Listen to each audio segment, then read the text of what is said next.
Azul fell-awen deg umaṭṭaf uzegḍuf amaṭṭaf s-heddren ɣef tlelli umeslay d amaṭṭaf heddren ɣef wayen yettxemmim ugdud d wayen ttxemmimen imeɣnasen ilelliyen.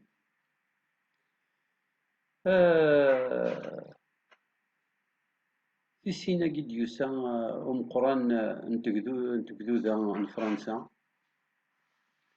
Emmanuel Macron, ulac deg-s يعني quelque chose d'étrange imi dɣa l'ennemi intime imi dɣa Fransa je pense c'est des synonymes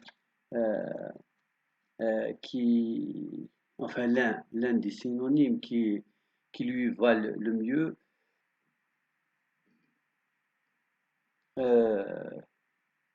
l'ennemi intime imi dɣa nemyeqrab mliḥ maɛna ayen yellan gar-aneɣ d idammen mačči d ayen ara fayeg tzemreḍ ad tdewwreḍ aɛrur non pas par esprit revanchard ou parce que nous sommes prisonniers du passé où tout le populisme et la langue de bois dont usent les présidents des deux rives, mais juste parce que par devoir de mémoire, par humanisme et par nécessité pédagogique, c'est-à-dire de prendre leçon de tout ce qui se passe. Peut-être que un jour, l'humanité se rendra compte que le vivre ensemble est possible, est réalisable, est envisageable, donc est souhaitable. Emmanuel Macron mi d-yusa-kagi ɣer tmurt iwakken ad yexdem d acu yebɣa, à la limite ce qui m'intéresse nekkini et non pas ce que vient faire Macron. Je ne suis ni français, ni dans l'équipe présidentielle, ni un supporter potentiel d'Emmanuel Macron. Et je ne suis pas ici, bien sûr, ni pour applaudir, ni pour préserver, ni pour souhaiter les intérêts de la France, mais je ne suis pas aussi contre la France.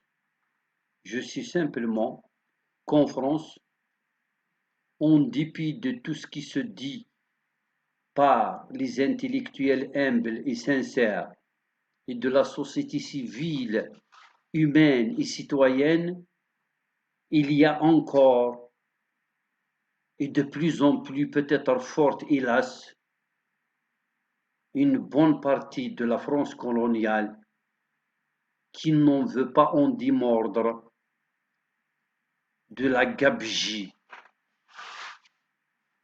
qu'il entretient fièrement, fidèlement sur la terre africaine et la terre de mon peuple, enfin le peuple auquel j'appartiens. Et donc, justement, puisqu'on parle de peuple, chacun va parler uniquement de ce qui le concerne, comme ça les vaches vont être bien gardées. La France n'a pas conquis l'Afrique du Nord et principalement l'Algérie, la partie centrale de l'Afrique du Nord, parce qu'en Afrique du Nord, il y a un ouest et un est comme dans toutes les régions du monde, et le centre. Cette partie centrale de l'Afrique du Nord a été conquise non pas pour la civiliser comme ont prétendu les forces coloniales, mais juste pour asservir, pour réduire à l'esclavage, voire même pour exterminer un peuple, l'un des plus anciens peuples au monde, est l'un des plus glorieux et braves par son passé et sa civilisation et ses principes de vie, à savoir le peuple amazigh, connu chez les Occidentaux sous le nom du peuple berbère.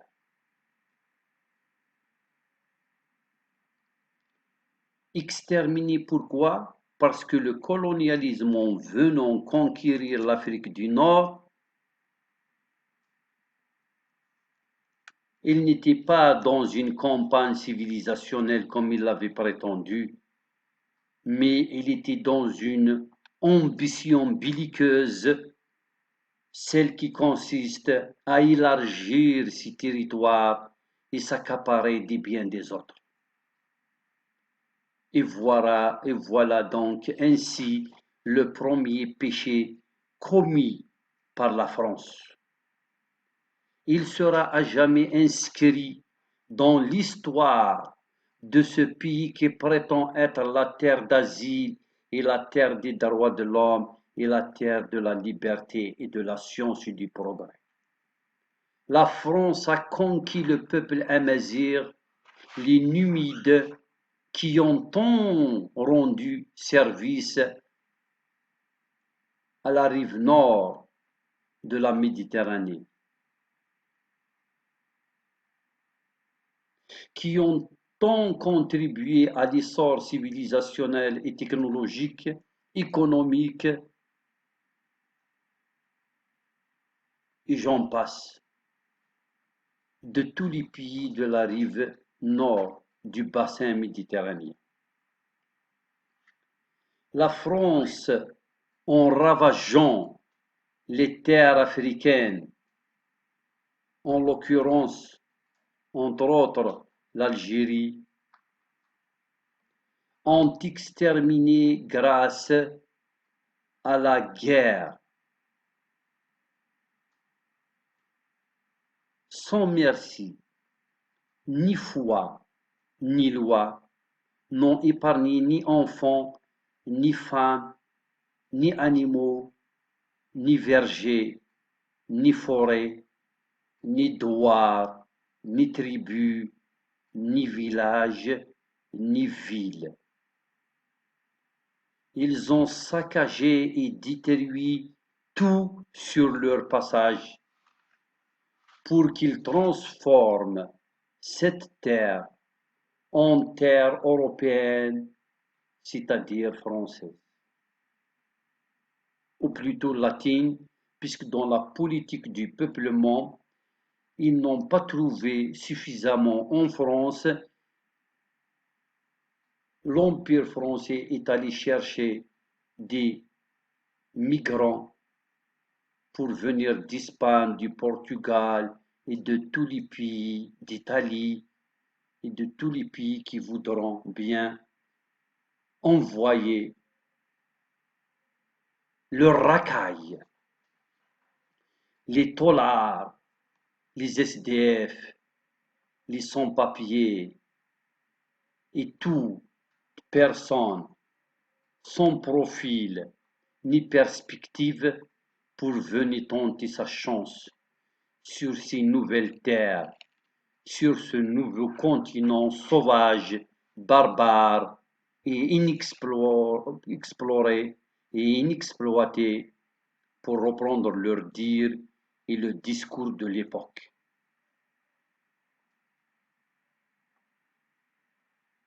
Certes que la résistance des autochtones a été à la mesure de la bravoure reconnue par les auteurs de la Grèce antique à ce grand peuple berbère.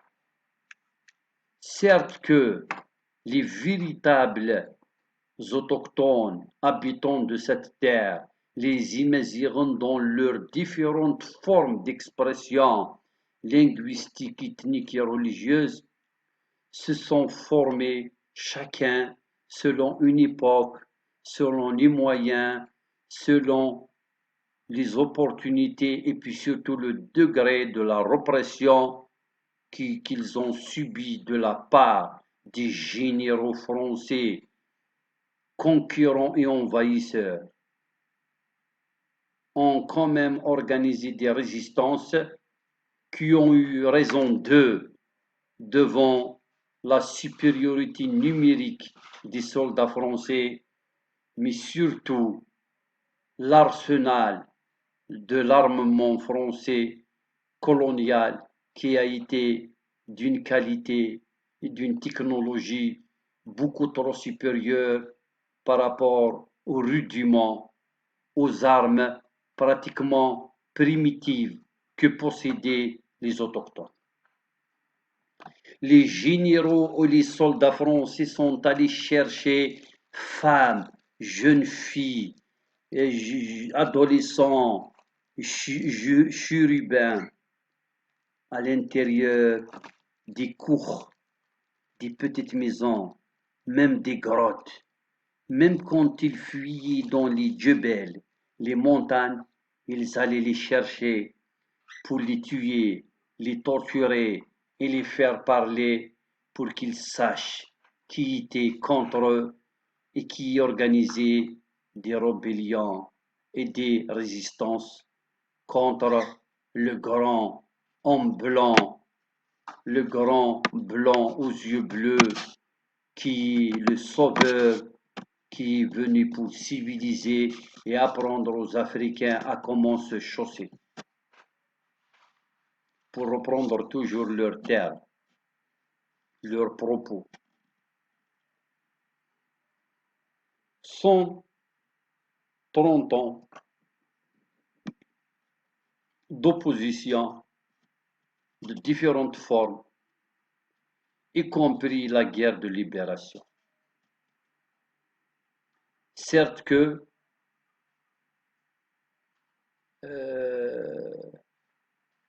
la France a utilisé plusieurs visages, c'est-à-dire, en d'autres termes, pour reprendre le plus commun des slogans utilisés par les tyrans, une main tiendra la carotte, l'autre main tiendra le bâton. Avec l'enseignement, avec les constructions, l'édification, la France a réussi à plaire à quelques populations les plus abattues, les plus lâches et les plus désespérées, qui sont rentrés dans les rangs parce qu'ils étaient à bout. Les uns ont perdu tous les hommes de la famille, d'autres n'ont pas eu le courage suffisant pour aller jusqu'au bout de leur résistance contre la machine infernale du colonialisme français. Mais ce n'est pas le peuple qui a fait défaut ni sa bravoure, puisque même si d'une façon interrompue, mais la résistance a marqué tout le cheminement du colonialisme et que les Algériens n'ont jamais abdiqué, ni baissé les armes, ni baissé la tête. Ils se sont jamais agenouillés devant le soldat suréquipé, surarmé vis-à-vis par rapport à lui. Le problème en Algérie et depuis toujours, ce sont se ramasser. Ce peuple qui habitait généralement les villes et qui n'appartenait ni aux uns ni aux autres, c'est-à-dire le teint ressemblait aux autochtones, les idées, c'est plutôt du machiavélisme, du mercantilisme. Chicha, talba maïcha. Et ce sont ces Algériens, entre parenthèses, qui, en Kabylie, on les trouve kabylophones, et à Alger, on les trouve arabophones, et dans chaque région, ils apprennent la langue des locaux pour se fondre et faire partie de cette société. Mais qu'au fond, ils ne se sont jamais considérés comme un mazir, d'ailleurs ils ne l'ont jamais été, ils ont tenu à ne pas l'être. Ce sont les premiers. Cette frange de la société, entre parenthèses algérienne, mais qui n'est ni arabe, ni amazigh, ni latine. Ce sont les premiers qui sont rentrés dans les bureaux arabes construits, ouverts, initiés par la France coloniale pour commencer à attirer les affamés, les assoiffés et toute personne qui en a suffisamment vécu la guerre pour se soumettre au diktat du colonialisme et accepter de vivre comme le petit Omar, c'est-à-dire éternellement au service du Grand Blanc. Si cette race d'hommes et de femmes qui a existé en Algérie depuis toujours, mais sournoisement a gangréné la société amazigh pour la spolier intelligemment, des fois grâce à la religion, des fois grâce à la trahison, d'autres fois grâce à des discours de politica de toutes sortes et de tout poids, à travers leurs hommes qui ont de toute vraisemblance le teint de chez nous, mais qui ont les gènes autres que ceux des Imazighen, parce que sinon, comment ils auraient trahi toute une civilisation au profit d'une France coloniale qui n'a fait que du mal à cette terre? Je refuse et je recuse à la France coloniale de prétendre avoir civilisé le peuple algérien. Nous étions un grand peuple au temps du Numide. Les Gaulois ne savaient pas mieux que nous, ne s'habillaient pas mieux que nous et ne mangeaient pas mieux que nous. Ils n'étaient pas plus connus que nous, ni sur le bassin méditerranéen, ni dans les grandes capitales de l'époque. Les Gaulois n'ont pas participé aux grands exploits humains, civilisationnels véritables, comme l'ont fait les Imazigh. Mais actuellement, Macron vient en sauveur pour un pays qui est censé être supérieur que la France. Pourquoi? Parce que la France coloniale, mercantiliste, machiavélique, méchante, tortionnaire et sans loi ni foi, a exterminé tout un peuple en usant de tous les moyens légaux et illégaux, en trahissant les lois internationales et les chartes conventionnelles au niveau de l'ONU pour s'accaparer et s'approprier une terre qui ne lui appartient pas. Et sachant qu'un jour, le Grand Blanc aux yeux bleus sera toujours étranger ou démographiquement en infériorité numérique, ils ont donc anticipé leur départ tactique pour laisser à leur place ces gens dont je parlais qui étaient les premiers à avoir inauguré les bureaux arabes. La France a inventé l'islamisme. La France coloniale, quand elle s'est rendu compte que le peuple amazigh, donc le peuple algérien dans sa globalité, s'est dressé contre elle, refuse le colonialisme, s'est allié avec les plus dociles et les moins exigeants de toutes les franges de la société, à savoir les ulama et donc les ancêtres des islamistes. La France a inventé donc l'idée de l'islamisme en faisant quelque chose qui n'existait pas de par le monde à l'époque. Il a donc officiellement rendu possible la politisation de la religion pour que les religieux fassent de la politique grâce à la religion. Ça, il a effectivement un côté civilisationnel, mais il faudrait le classer. Est-ce que c'est dans l'intérêt de l'humanisme, de l'humanité ou pas? La France, donc, a créé la classe politique qu'il voulait, qu'il va la remplacer, qui se substituera à elle une fois partie. Et c'était là, les bureaux arabes, c'était les premiers sièges des petits partis qui ne se savaient pas encore partis politiques, mais d'où ils sont sortis tous les courants idéologiques qui gangrènent maintenant l'Algérie, mais qui gangrènent aussi le monde avec l'islamisme politique que la France a créé pour mieux dominer ses colonies. Si c'est ça la civilisation, alors la France coloniale peut en être fière d'avoir été à l'origine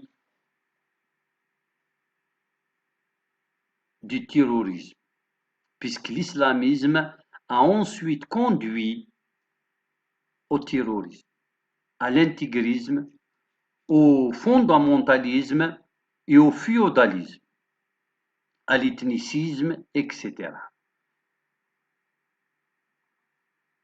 La France coloniale a donné naissance, quand il était encore là, à ce que, 60 ans après l'indépendance, nous scandons pour leur départ dans la rue, non à l'oligarchie. Cette oligarchie est la fabrication par excellence de la France coloniale. Et nous en payons les conséquences, nous les véritables enfants de cette terre, alors que la France coloniale en tire tous les dividendes. Il n'y a pas un candidat à la présidentielle française qui ne vient pas demander à l'oligarchie ces 35 000 familles d'Algériens qui ont le monopole sur la fortune et la prise de décision concernant tout ce qui est rétrograde et tout ce qui est inertie, pour qu'ils soient les seuls à avoir le monopole sur le secteur économique et les différents secteurs névralgiques pour que la souveraineté ne se fasse nullement sans eux. Et c'est cette oligarchie que la France coloniale a bien domestiquée, puisque c'est son propre enfant, il l'a élevé, il lui a appris comment museler, maîtriser, manipuler, contrôler et mater le peuple, même dans le sang, à chaque fois qu'il aspire à la liberté. Et pourtant, la France de Macron, qui est venu avant qu'il soit candidat, parce qu'il est venu, il est donc devenu président.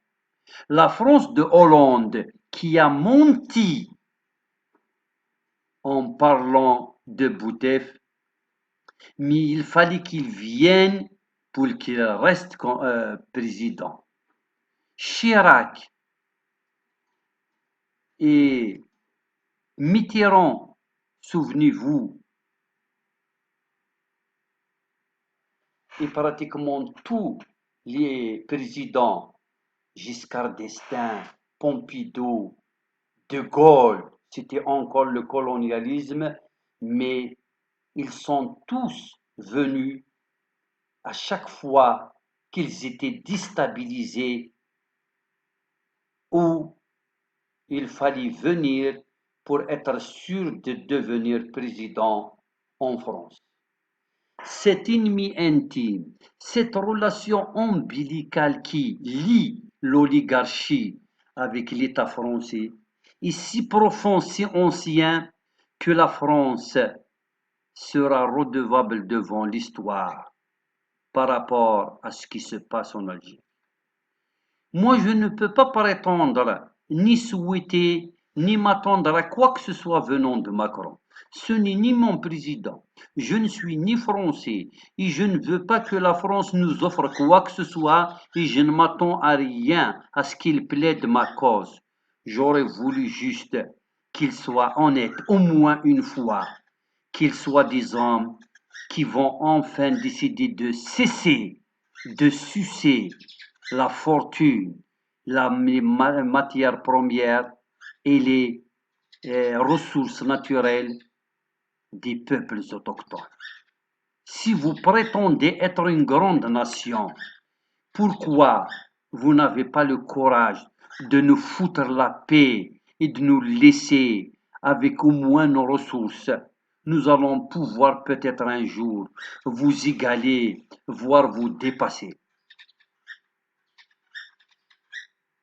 Mais je ne pense pas que la France coloniale puisse un jour quitter un pays dont l'oligarchie tient les rênes du pouvoir, des postes de décision pour qu'il décide pour ses intérêts, sa survie, mais surtout qu'il fournisse tout ce que dont a besoin la France coloniale, puisque cette dernière plaide sa cause au niveau international pour que cette oligarchie reste indétrônable chez nous dans notre pays.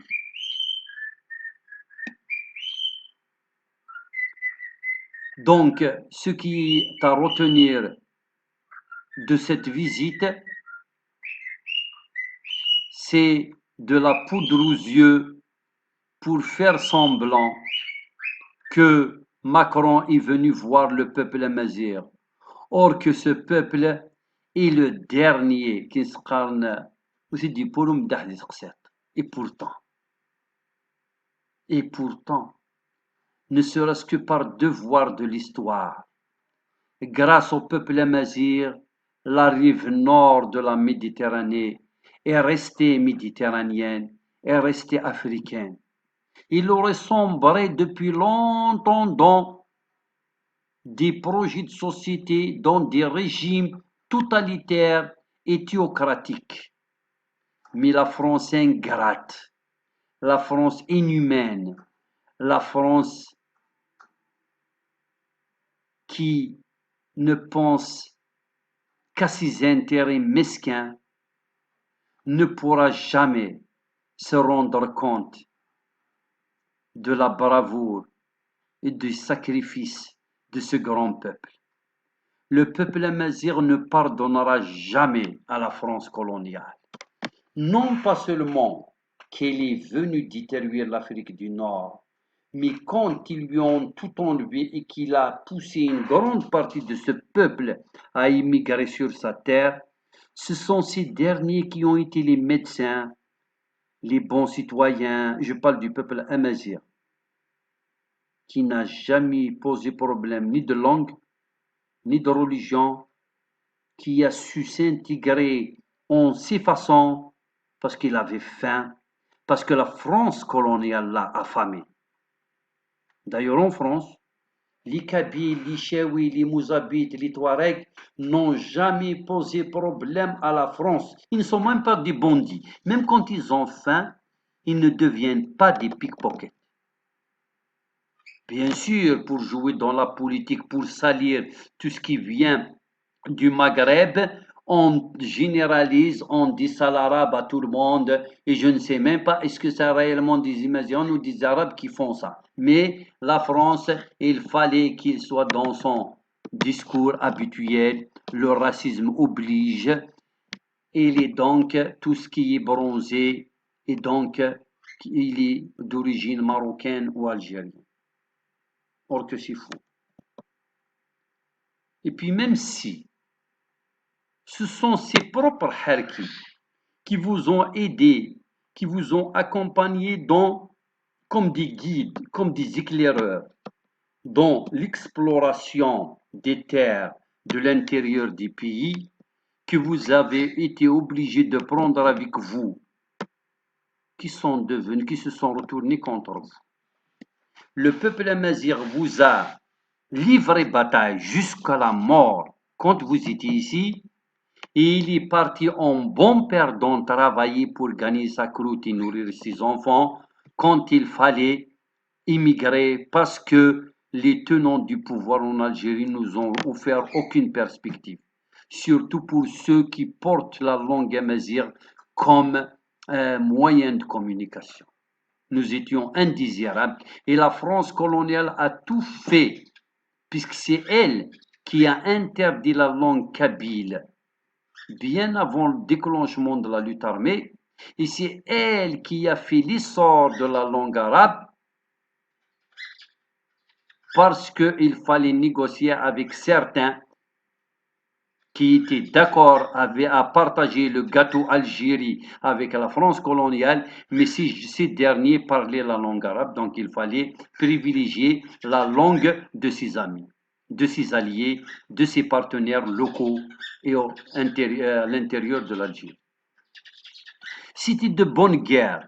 Moi, je ne vous reproche pas pourquoi vous avez détruit le Amazigh, mais ne prétendez pas que ce sont vos explorateurs, vos ethnologues qui ont découvert le berbère et qui l'ont aidé à s'épanouir. Non, messieurs, le berbère a existé bien avant le François. Le berbère, le tamazight a existé bien avant le gaulois. Parce que la Numidie et le pays des Imazighen a existé bien avant la Gaule.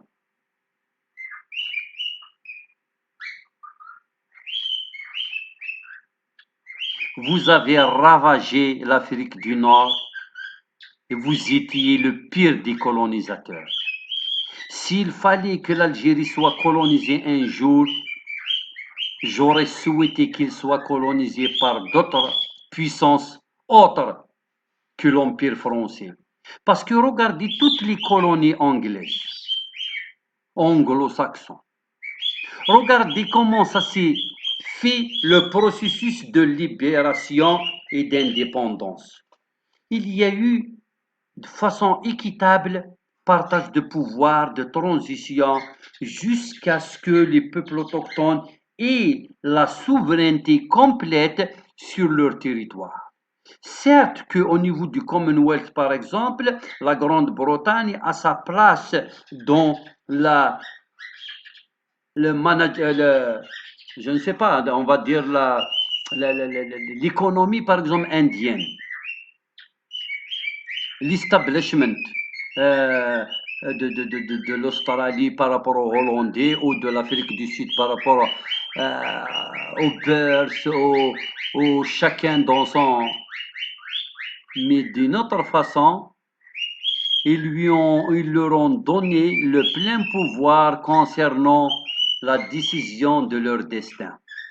Un Indo aujourd'hui ne peut pas sortir dans la rue pour dire je demande l'indépendance. Parce que l'Inde est un pays indépendant. Il est peut-être mal gouverné. Il y a des disparités sociales entre classes.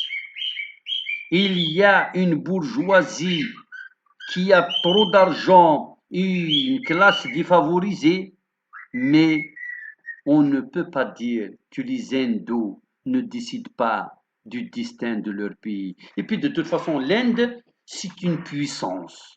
Ça prouve que les enfants de l'Inde ont construit. Parce que un pays, il ne pourra jamais être construit par autre que ses propres enfants.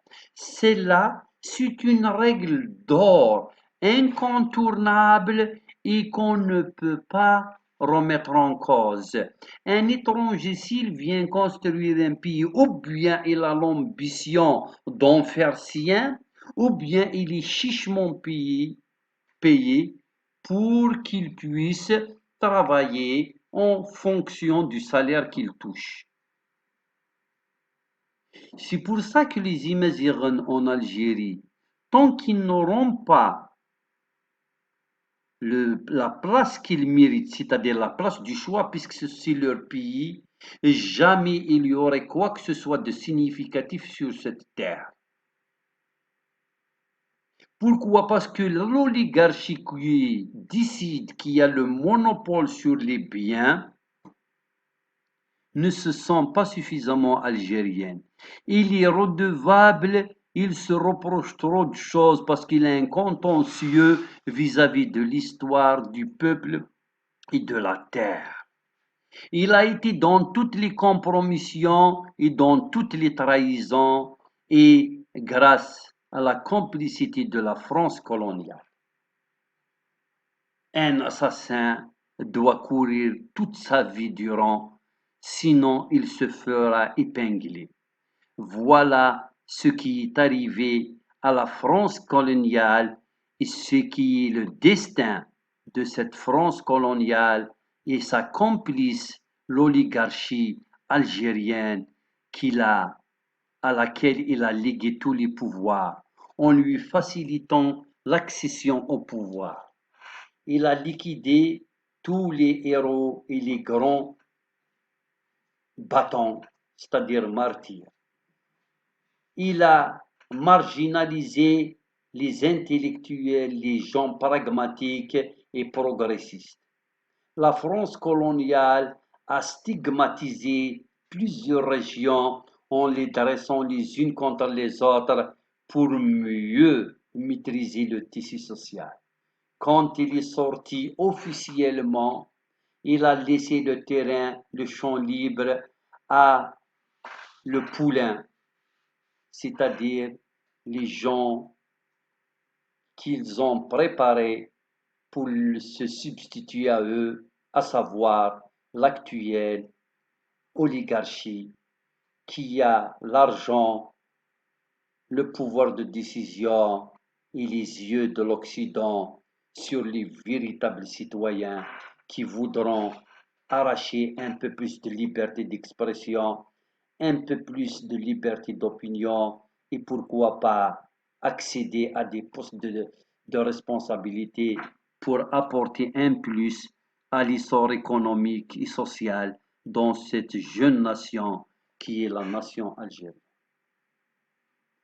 Donc la venue de Macron ne servira que ses alliés d'hier et ses alliés d'aujourd'hui pour encore mieux les consolider, pour encore mieux les propulser vers l'avant et pérenniser leur place de choix dans les postes de décision sur cette sphère géographique, au détriment du peuple autochtone. D'ailleurs, c'est la logique même du jacobinisme.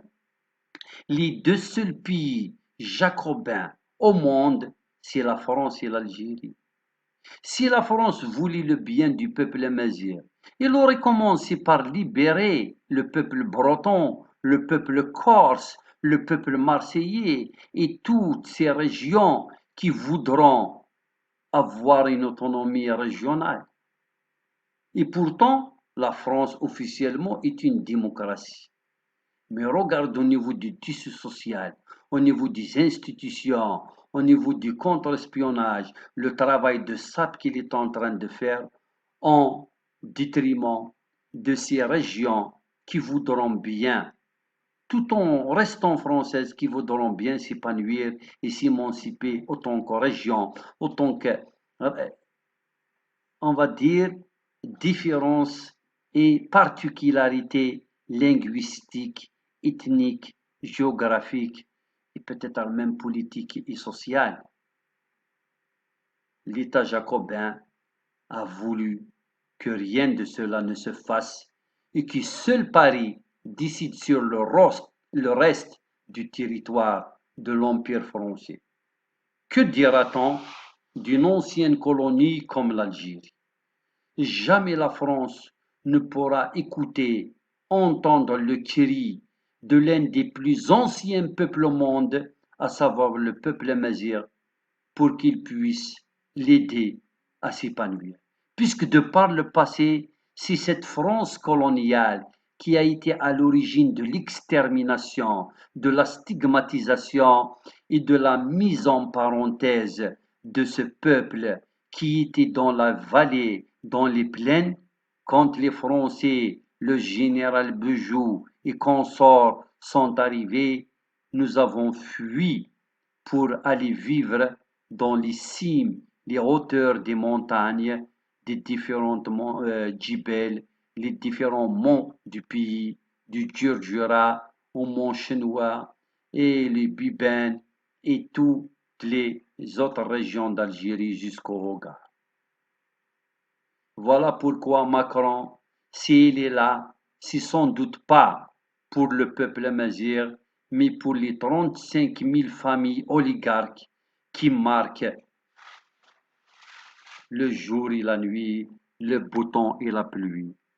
Ces entreprises qu'il vient de recevoir, qui sont-ils? Est-ce que parmi eux, il y a des Algériens qui voudront que l'Algérie soit souveraine un jour sur le plan technologique, scientifique, pourquoi pas économique et industriel? Ou alors doit-on rester éternellement aux chevilles, plutôt euh, à la merci de cette France coloniale qui a pris le fer de Schliff pour construire leur Tour Eiffel alors qu'ils nous ont donné aucun centime jusqu'aujourd'hui. Pourtant, la Tour Eiffel fait rentrer à la France des sommes colossales en devises grâce au tourisme. Mais l'acier grâce auquel la Tour Eiffel a été construite, le véritable acier de qualité, il est d'origine algérienne. تمورتي شنوية يسنيف نوزل. Combien de demandes de visa, et qui dit demande de visa, dit dossier, et dans le dossier, frais de visa. Chaque 9000 dinars pour chaque candidat, multiplié par le nombre de candidats, que quelle que soit la réponse, bien sûr dans la quasi-majorité des cas, puisque c'est presque tout le peuple qui demande le départ, et non pas parce que nous aimons la France, parce que il y a beaucoup en France qui disent pourquoi vous nous suivez puisque vous nous avez combattu. Ça aussi, c'est un discours du populisme, c'est de la langue de bois. Le véritable débat ne se situe pas à ce niveau. Vous nous avez détruits, vous nous avez imposé des chefs qui vous vont comme un gant, qui servent vos intérêts. C'est normal qu'on parte ailleurs et qu'on cherche un salut ailleurs, puisqu'ici, aucune liberté, aucune perspective et aucun avenir. Il faut d'abord savoir qui est à l'origine de la situation actuelle. La France coloniale sera responsable devant l'histoire par rapport à ce qui nous arrive et ce qui nous est arrivé. Parce qu'au fait, maintenant, nous payons que les conséquences de la planification d'il y a un siècle, d'il y a 50 ans. Le nombre de visas et les sommes colossales engrangées, ne serait-ce que ce petit détail, un petit domaine et une goutte dans l'océan. Je ne parle pas de l'importation, je ne parle pas de cette dépendance économique à 1000%. Chacun perd une somme, chaque Algérien, pour demander un visa qui à 95% est refusé. Donc, combien on fait, nous les Algériens, on fait rentrer en devise pour Madame la France? Des sommes colossales. Finalement, qui est de l'autre? Qui est de l'autre? Qui dépend de l'autre, logiquement? Est-ce que nous avons quelque chose que la France nous accorde, que nous donne? Est-ce que c'est grâce à la France que nous mangeons ou que nous vivons? Surtout que nous, en Algérie, on se nourrit de lait, de pain, de pâtes, d'un minimum. Enfin, je parle de la majorité du peuple, les gens non privilégiés. Parce que en Algérie, dès que tu es Kabyle, Chewi, Mozabite et Chinois ou Targhi, surtout quand tu assumes ton identité, tu es automatiquement écarté des privilèges de poste de responsabilité et de toute promotion sociale. Donc, tu vas être réduit pratiquement à te nourrir à partir d'un minimum de survie. Donc, la France, il ne donne absolument rien. Par contre, nous, les onces, si on devait enlever tous les comptes d'Algériens qui sont en France, dans les banques françaises, si nous devons enlever et fermer ou vendre tous les logements qui appartiennent aux Algériens qui sont en France, ils louent, ils achètent. Si nous devons empêcher tous les Algériens qui partent chaque année en vacances en France, en tourisme, pour dépenser des sommes et venir. Si nous devons rapatrier tous les étudiants inscrits dans les universités françaises et qui payent des sommes colossales pour leurs études, la France sera peut-être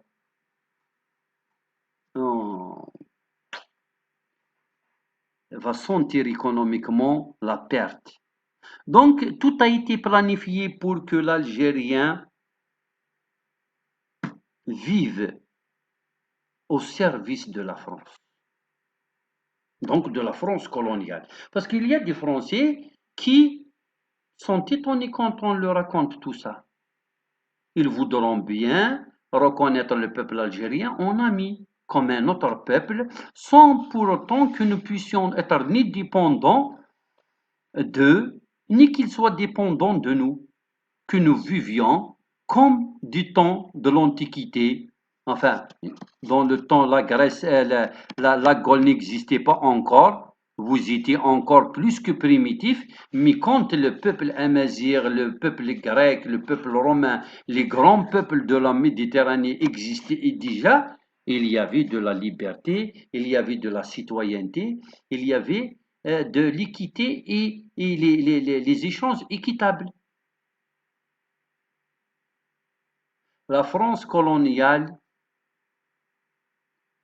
est mercantiliste de nature et elle continue de le faire. Je n'ai jamais souhaité ni rêvé que la France soutienne une quelconque revendication démocratique du peuple algérien, parce que de toutes les façons, tout ce qui arrive de pire sur ce pays, c'est à cause de la France coloniale et ses représentants fidèles qui sont encore dans les postes de décision. Alors, Monsieur Macron, que vous soyez ici ou pas, l'essentiel, c'est que l'histoire retiendra, c'est que vous vivez grâce à nous. C'est-à-dire que votre bonheur, vous l'obtenez grâce à tout ce que vous nous prenez à nous. Par contre, non pas seulement nous prenons rien de chez vous, mais notre malheur, c'est à cause de votre propre planification diabolique, mesquine et mercantiliste d'il y a maintenant presque 2 siècles. Qui est donc redevable vis-à-vis de l'autre? Je préfère laisser l'interrogation et un bon entendeur salut.